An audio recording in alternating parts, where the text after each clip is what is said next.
Already impeached by the House, former President Trump faces a trial in the Senate next week. The road from unsubstantiated claims of election fraud to the insurrection at the Capitol has put some North Carolinians in the middle of the battle.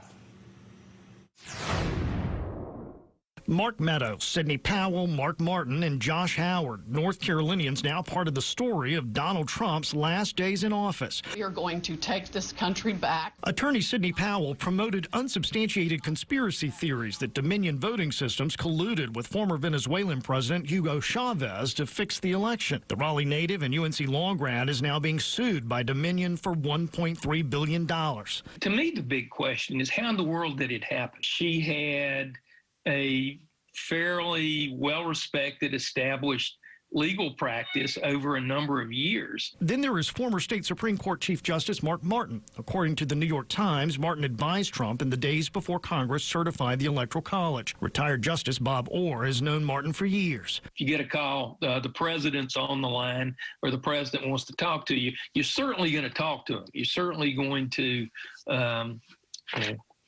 engage in the conversation. Orr also knows Josh Howard, who over the weekend, along with other members of Trump's defense team, reportedly parted ways. The Raleigh lawyer is the former chair of the State Board of Elections. Multiple news outlets report the former president wants the focus of his defense to be on election fraud rather than the constitutionality of impeachment post-election. Somebody with Josh's background and experience is not going to stand up literally in front of an international audience and misrepresent things and tell lies to the United States Senate. I mean, they're just not going to do that. Finally, Mark Meadows, who resigned his congressional seat to become President Trump's chief of staff. Sometimes your ambition outpaces your skis, and you have a big wreck. And I would say that Mark's experience as chief of staff certainly was a train wreck.